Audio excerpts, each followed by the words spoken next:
Have a good day. One thing na talagang babalikan mo dito sa Aroya, itong kanilang Blossom Spa. Mabuti na lang habang kami nakabakasyon rito ay naka-promo yung kanilang spa center. So we grabbed the opportunity para ma-experience namin ito. Well, kapag nandito ka sa Aroya Cruise, ang dami nilang pakulo. Everyday meron silang new activity parang ganito. When you wake up in the morning, nakasabit na ito doon sa labas ng iyong pintuan. Hindi ko nga lang mawari bakit nila kami binibigyan ng Arabic. Alam naman nilang English speakers kami. So ang ginagawa ko, kapag ka Arabic yung isinasabit nila sa labas ng aming door, pumupunta ako sa deck 6. Tapos nagtatanong ako doon sa receptionist kung meron silang English. Dahil pag Arabic, kailangan ko pang gumamit ng translation. Ang inavail namin dito sa Blossom Spa yung kanilang whole day. Kaya lang, mula umaga hanggang alas 2 or alas 3 ng hapon, I think, puro ladies lang yung ina-allowed nila dito. And then, alas 3 hanggang alas 8 or alas 7 ng gabi, pwede na yung mix. And then, alas 8 hanggang alas 11 ng gabi, pwede na yung couples. Ganun siya. Anyway, sobrang sarap lumublob dito.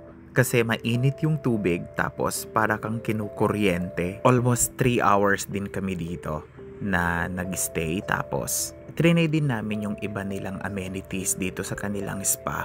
Mamaya ipapakita ko sa inyo. Sobrang nakakagutom din maglublob dito kasi talaga namang nakaka-relax ba. When we decided na kumain muna, pumunta muna kami doon sa buffet. Ang maganda rito during our time here, wala masyadong tao. Kami lang ni Jelay. Kaya parang sarili namin yung buong spa. Parang naka-private ba?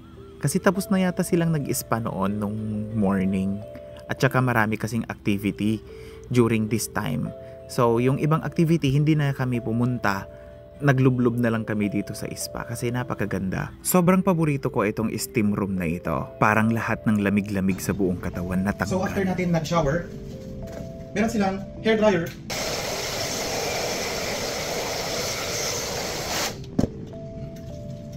Lotion. Kasi super dry yung balat natin dahil nasa sauna.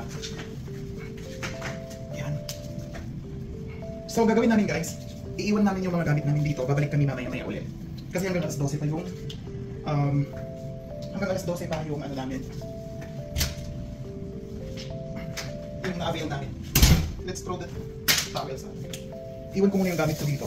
Mga locker room dito. Iwan ko yung gamit ko here. Kasi babalik pa ulit kami mamaya. Yeah. There muna yung aking gamit. Then, may patsinela sila dito na maganda guys. Aroya. Hindi ko lang alam kung nasaan yung ano na yun, yung tawag dito, hindi ko lang alam kung nasaan yung lotion na tayo dito sa face. Kasi nag-dry yung face ko. Grabing dry niya. May maganda silang tsinelas. Kung meron mag-uuwi ako. Hindi ko lang alam kung nasaan yun banda eh. Okay, so lalabas na tayo rito. Check natin si Jel kung tapos na rin siya. Para makakain na kami. Love?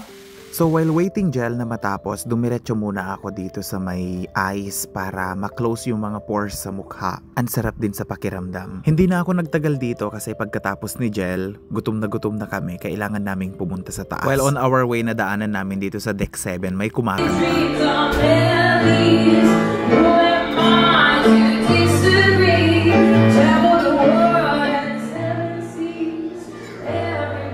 This is my dinner, first plate ko pa lang yan. Sobrang daming pagkain dito sa Aroya, talagang hindi nakakasawa. After namin kumain, bumalik ulit kami sa spa.